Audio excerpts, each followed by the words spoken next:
Allez, salut tout le monde et bienvenue dans une toute nouvelle vidéo, je suis Cody McBride et aujourd'hui on se retrouve pour une nouvelle review sur la chaîne des rebuts du catch. Alors c'était une review qui n'était pas spécialement prévue, j'avais dit que je ferais une review sur un show de MLW, mais de base j'avais pas prévu de le faire parce que normalement ce jeudi là, à l'heure où vous voyez la vidéo, j'enregistre le jeudi mais un peu plus tôt dans la journée, à l'heure où vous voyez la vidéo il y aurait dû avoir le rebut hebdo spécial Wrestle Kingdom et également on aurait parlé de NXT et puis tout simplement de All Elite Wrestling, et je comptais également dire un petit mot sur ce show là de MLW que moi personnellement j'ai vu juste avant de regarder All Elite Wrestling cette nuit, tout simplement parce que vu que je suis en vacances j'ai live All Elite et il y avait ça qui était gratuit sur la chaîne YouTube de MLW une heure avant, donc je me suis dit allez c'est l'occasion d'en regarder.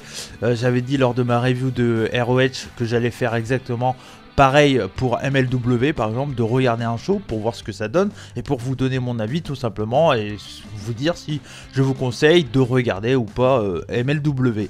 Donc voilà, donc c'était de base c'était pas prévu, mais vu qu'on peut pas live parce que on s'est fait strike sur la chaîne des rebuts du catch avec les 5 secondes de power struggle qu'il y avait dans l'intro de Puromania lors du dernier live qu'on a fait. Vous l'avez vu, le live est plus disponible, il est toujours écoutable par contre en version podcast, donc si vous l'avez pas écouté n'hésitez pas à l'écouter en version podcast. Voilà, heureusement qu'on diffuse en podcast aussi parce que ça permet tout simplement d'avoir des émissions qui tiennent malgré que YouTube fait son casse-couille quoi. Donc voilà. Mais bon, c'est pas grave. Logiquement, on peut toujours uploader des vidéos. On l'espère. En tout cas, je crois que c'est pour une semaine. Mais bon, voilà. Donc c'est pour ça que je me suis dit, allez, comme il n'y a pas le rebut hebdo, je vais tourner une vidéo rapide, j'ai pris des notes et je vais vous donner tout simplement mon avis sur ce show de MLW qui était le show King of Colosseum. C'était un show qui était gratuit sur la chaîne YouTube tout simplement de MLW. Donc voilà, donc je me disais que pour le coup, j'avais pas non plus beaucoup d'attentes parce que je me dis, bon, c'est un show gratuit, il y aura ça va durer 1 heure, donc ça sera pas non plus des gros matchs, etc.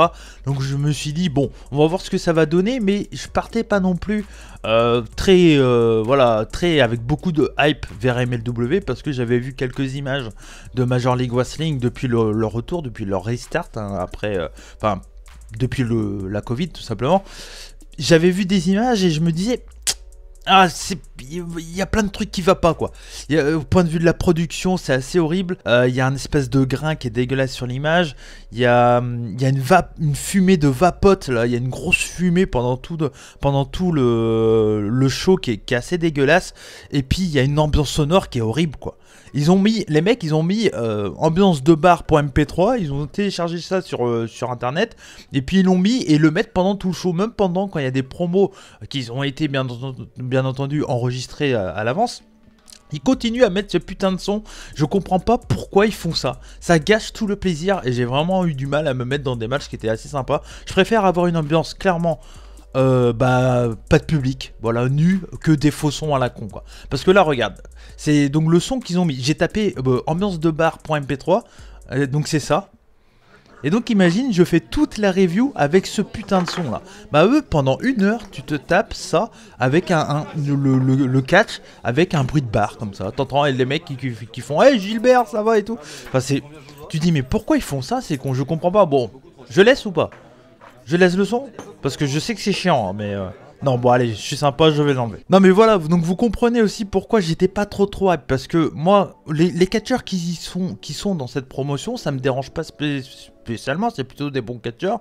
En plus, vous allez voir, je vais vous montrer ça tout de suite, ils avaient une carte qui était assez sympa. Voilà, c'était pas incroyable, mais tu te dis pour un petit show gratuit qui est toujours disponible sur la chaîne YouTube de MLW. D'ailleurs, tout leur show Fusion, qui est leur weekly, est disponible sur leur chaîne YouTube de MLW. Et donc là, je me dis, bon, ok, il y a une carte assez sympa. Il y avait les Von Erichs, donc qui sont dans la famille Von Erichs. Alors, je vais pas vous dire qui est qui, pourquoi, ils sont qui par rapport aux gars des Von Erichs et tout, parce que je vous avoue, je ne sais pas. En tout cas, je sais qu'ils font partie de la famille des Von Erichs. Donc, n'hésitez pas à me le dire dans les commentaires, bien entendu. Donc, c'est Marshall et Ross Von Erich, qui sont les actuels champions par équipe de MLW, qui faisaient face aux Dirty Blondes. dans un Texas Tornado World Tag Team Championship. Et donc bah voilà, sur le papier tu te dis bon, je connais pas trop, ça a l'air d'être très dans le délire un peu old school et tout, et vous allez le voir quand je vais parler du match, hein, c'était clairement le cas, hein. C'était très dans le délire old school, voilà, il y a aucun doute là-dessus. Il y avait également en match qui pouvait être intéressant, il y avait Simon Gotch contre Jordan Oliver en grudge match. Je me dis bah pourquoi pas, ce Jordan Oliver, je le connais bien de l'indépendant. Simon Gotch qui est l'ancien, comment c'était déjà, Simon, ah, je sais plus, l'ancien Devout Violence. Bon, voilà. J'ai oublié son nom, tiens, Simon Gotch. Ça fait tellement longtemps que je l'ai pas entendu que je m'en souviens plus. Je vous avoue, je m'en souviens plus. Mais voilà, donc il y avait ce match-là. Je me dis, bon, bah, ça peut être sympa. Ça peut être un match assez cool. Il y avait également en match, en un match qui là, pour le coup, m'intéressait vraiment. Il y avait Myron Reed contre Lio Rush pour le titre World Middleweight Title. Je crois que c'était d'ailleurs la première fois qu'on voyait Lio Rush du côté de chez MLW. Donc je me dis, bah, ça, pour le coup, c'est gratuit, ça mange pas de pain, c'est hyper sympa de leur part de mettre ça gratos, quoi. Donc je me dis, bah c'est cool. Du coup, bah, je me dis, bon, bah, on va voir ce que ça va donner. Donc voilà, carte assez sympa. Puis le main event qui était annoncé, c'était Alex Hammerstone contre Matt Kruger.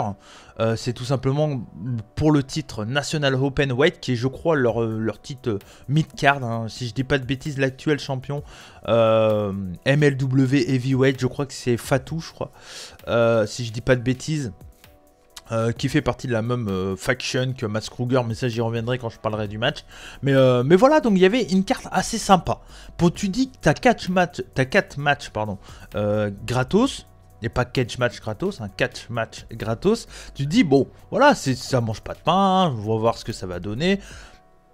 J'y vais pas avec une grosse hype et tout, et donc bah on va commencer tout de suite par parler du show, hein. on va y aller tout de suite maintenant qu'on a fait un peu les présentations. Et donc bah le King of Colosseum, c'était tout simplement un show qui se voulait être un show spécial, toujours dans le délire que c'était un show gratuit, mais c'était un show spécial où ils avaient construit un peu des storylines dans les derniers weekly par rapport à ce show là. C'était pas au point d'un pay-per-view, c'était bah, un show spécial gratuit sur YouTube pendant 1 heure, quoi. Donc voilà, donc c'était bien entendu enregistré et pas en live, vous vous en doutez. Alors j'ai noté, pour la petite info aussi, qu'on était à peu près 400 personnes en live à regarder l'émission, enfin la première diffusion. Je me dis que c'est vraiment pas beaucoup. C'est vraiment pas beaucoup, 400 personnes en live. Je pense que Ring of Honor sont un peu dans ce même chiffre quand ils font des événements en live. Ils sont peut-être un peu plus quand même, ils doivent être à pas loin des 1000. Quand ils font des événements en live, je sais pas du tout si Impact ils font des événements en live. Bah, je sais que sur leur Twitch et tout, il n'y a pas non plus énormément de monde. Donc c'est là que tu te dis, bah ouais, bah, en fait au final, le catch aux États-Unis c'est assez underground, quoi, quand même. Parce que bon, tu te dis, WWE, certes ils font des 1,5 million, 2 millions pour Raw, et des fois plus pour SmackDown, mais c'est pas non plus des chiffres qui sont, par rapport au reste, qui sont incroyables. All Elite, ils dépassent pas les 1 million, hein, tous les mercredis, ils sont juste en dessous. Bah, c'est déjà très bien, attention. Mais bon, voilà. Et puis là, tu dis 400 personnes dans tout le monde, quoi. Parce que bon, c'est pas que... Là, pour le coup, c'est pas que des chiffres des États-Unis, quoi. C'est 400 personnes connectées dans le monde au moment où il y avait le live. Surtout que c'est 1 heure avant All Elite Wrestling. Et NXT, donc tu te dis, bon, les mecs, ils ont que ça à foutre, comme moi, tu vois, à attendre, en attendant l'un ou l'autre, bah, ils vont voir MLW, ben non, quoi. Tu te dis, bah ouais, bah, les gens s'en branlent un peu, quoi, et c'est compréhensible, parce que quand tu vois le produit, donc le show commence, donc c'est présenté par Rick Bocchini et Saint-Laurent. Alors, je vous avoue, je connaissais pas du tout les deux commentateurs, Rick Bocchini, qui lui est le commentateur play-by-play, qui ressemble, que ça soit physiquement et également au point de vue de la voix, ressemble énormément à Joey Styles, et c'est vraiment très bien. Un super commentateur play-by-play, je trouve qu'il a une belle voix, il a une belle énergie, c'est bien cool, et moi ça m'a vraiment bien plu. Et Saint-Laurent, il dit pas grand chose, il a l'air d'être le mec un peu plus heel dans l'histoire. Mais Rick Bocchini, je trouve qu'il a une belle voix, il a un bon, voilà, il a un beau grain de voix pour être commentateur play-by-play, quoi. Donc voilà. Comme je l'ai dit tout à l'heure, c'est toujours aussi dégueulasse. Donc quand le show se lance, je me dis, il y a toujours l'effet de fumée qui est dégueulasse. On a l'impression que, je vous jure, qu'il y a 15 mecs qui font ça, quoi. Et on voit rien quoi, je vous jure, il y a les mecs sur le ring, tu vois pas ce qu'il y a, enfin tu vois, j'exagère un peu, tu vois, je suis un peu marseillais, Marseillais de Brest, mais tu te dis putain mais pourquoi, en plus t'as l'impression que c'est voulu qu'il y ait cette fumée, donc je comprends pas le délire en fait, je comprends pas le délire, le son est pas bon, il y a encore cette histoire de ambiance de bar là qui est dégueulasse, donc t'as pas envie de te mettre dans le show quoi. T'as pas envie, le huis clos aide pas, mais fais un truc propre. Ring of Honor, Impact, ça a clairement plus de la gueule que ça, par exemple. Et même, je sais pas, y a pas trop d'autres promotions comme ça qui sont à huis clos aux États-Unis, parce que en dessous All Elite et VVE, bah bon, t'as VVE All Elite, et en dessous t'as Ring of Honor, MLW, Impact. Ring of Honor, pour moi, c'est la production la plus jolie. Impact qui est pas loin derrière, c'est quand même pas mal Impact. Mais par contre, MLW, ils sont à la ramasse totale, quoi. Et pourtant, dans mes souvenirs, quand c'était produit pour le show télé en public, quand on pouvait encore voir des vrais gens, bah c'était pas si dégueu, quoi. Ça faisait très indie, comme ça faisait très indie, que ça soit dans la production, la salle, le décor de la salle et tout, ça faisait pas comme Ring of Honor ou Impact qui, pour le coup, ils ont une belle présentation de salle et tout, quoi. Et là, ouais, MLW, je sais, c'est une vieille promotion, hein, ça existe depuis quand même pas mal de temps maintenant. Je sais plus, pratiquement, ça doit pas être très loin de 20 ans. Mais le truc, c'est que tu te dis, bah, tout le monde s'en branle de MLW, quoi. C'est ouf, il pourrait faire des trucs. Il y a eu des trucs géniaux chez MLW, que ça soit ces dernières années ou même au tout début de la promotion, quand t'avais des Kojima, etc. et tout. Mais tu te dis, bah, en fait, là, il y a trop de promotions à cette place-là, d'en dessous à l'élite, d'en dessous à l'élite et VVE pour. Enfin, il y a deux promotions surtout qui me viennent en tête, hein, Impact et Ring of Honor, mais tu te dis, bah, c'est compliqué pour MLW de trouver sa place. Alors, ils essayent de jouer sur le côté très. Voilà, très sportif, très avec au début, t'as le tape of the tape, comme chez Ring of Honor et tout. Mais encore une fois, Ring of Honor le fait mieux, quoi. Ring of Honor, et surtout depuis le retour, hein, je compare vraiment au produit Ring of Honor depuis la pandémie, hein, vraiment le côté huis clos et tout. Mais Ring of Honor le fait mieux, que ça soit dans les présentations, visuellement, et puis même dans le in-ring, dans le catch, c'est bien mieux pour moi, selon moi. Encore une fois, voilà, c'est un avis qui est personnel, hein, bien sûr. Donc le show commence avec le premier match, donc c'est les Dirty Blondes contre Marshall et Ross Von Erich, donc c'est pour le titre MLW. Comme je l'ai dit tout à l'heure, c'est un match en disqualification, un Texas Tornado World Tag Team Match, donc voilà, les deux équipes sont très dans le délire old school, c'est un match qui est peu intéressant. Parce que c'est une bagarre. Alors c'est une bagarre un peu à l'ancienne, comme on pouvait le voir dans le temps des territoires, avec une ficelle avec une cloche, on balance son adversaire sur une table, on va à l'extérieur pour rien, parce qu'il n'y a pas de spot impressionnant non plus. Donc c'est que de la bagarre, Il y a une intervention à la fin de la manageuse des Dirty Blondes, qui sert à rien, parce que les Von Erich arrivent quand même à revenir, puis finissent par gagner le match. Ouais, c'est pas nul, j'ai mis 2 sur 5. Voilà, c'est pas... Bon, ouais, ça se regarde, mais on n'en retire rien, clairement, on n'en retire rien. La victoire, donc c'est les Von Erich qui gagnent avec un claw et une back suplex en même temps, donc il y a un des deux qui prend le mec en claw et l'autre qui prend une back suplex, c'est leur finish. Voilà, une bigarre. Non, pas une bigarre, une bagarre. Une bigarre. Je me fais rire. Heureusement que je suis là pour me faire rire quand même. Après, derrière, il y a une promo de Lio Rush qui, elle, est clairement très classe. Il n'y a pas à chier. Lio Rush, il est vraiment très bon là-dedans. Toujours, moi, je le trouve vraiment très cool. Mais il y a encore ce putain de son de bar là qui me rend fou, quoi. Je suis allé me coucher après le soir et j'entendais ce putain de son de bar, hein, dans ma tête. Donc, c'est assez horrible. C'est vraiment horrible. Alors là on apprend. Derrière, tout simplement, j'avais oublié de mettre la photo, je m'en excuse. On apprend derrière que de base, il aurait dû avoir le Simon Gotch contre Jordan Oliver en grudge match, mais que Simon Gotch est pas trouvable. Voilà. Les mecs, ils se sont pas fait chier. Je sais pas si Simon Gotch a fait faux plan ou était pas là, c'était prévu. Mais ils l'ont dit, bon bah Simon Gotch est pas venu, donc pas de match. D'accord, bon bah on se retrouve plus qu'à 3 matchs, donc voilà, donc Bon, ça permet dans un sens que Lio Rush et Myron Reed pour le titre middleweight, pardon, vont avoir beaucoup plus de temps que peut-être qu'ils auraient peut-être dû avoir s'il y avait 4 matchs en 1 heure, quoi. Donc voilà, ça nous permet d'avoir un bon gros match. Pour le coup, Lio Rush, Myron Reed, c'est peut-être le seul match que je peux vous conseiller de rattraper. Alors, c'est pas incroyable, c'est un 3,5 sur 5, mais ça reste vraiment un bon match de cruiserweight qui est pas non plus un spot fest. C'est assez intelligent, ça prend son temps, c'est assez bien worké, mais tu peux pas te mettre dedans parce que t'as l'ambiance de merde, t'as la qualité de la vidéo qui est dégueulasse, t'as vraiment du mal. Ça, je pense qu'avec bien produit, si le match était vraiment bien produit, avec une belle qualité d'image et tout, et sans ce putain de son de barre, bah tout simplement je pense que tu pouvais lui mettre un bon 0,5 en plus, parce que le match franchement, bah c'est du Lio Rush dans le texte depuis qu'il est de retour dans l'indie, donc c'est assez lent, il prend son temps, mais dès que ça accélère, c'est hyper intéressant. Myron Reed est vraiment dans le même style, les deux se ressemblent beaucoup. C'est sympa, c'est un match qui est donc de 14 minutes 19 secondes. C'est tout simplement le match où Lio Rush prend le titre à Myron Reed. Donc on a un nouveau champion du côté de chez MLW, donc en la personne de Lio Rush. Donc peut-être que ça va amener des yeux du public pour MLW, parce que Lio Rush c'est pas quand même non plus quelqu'un de no name, hein, c'est un mec qui est assez connu. Donc je me dis, voilà, bon, ok, c'est très bien, c'était vraiment un bon match. Ça, si vous avez 14 minutes à regarder, je vous conseille d'aller voir, c'est gratuit hein, sur la chaîne YouTube de MLW. Donc voilà, franchement, c'était vraiment sympa. Un vrai bon match solide. Un vrai bon match solide, 3,5, voilà. Lio Rush champion. Moi, je suis content.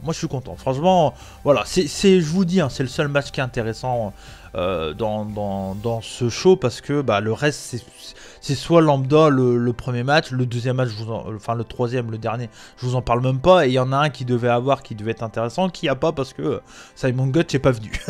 Donc bon, je sais pas.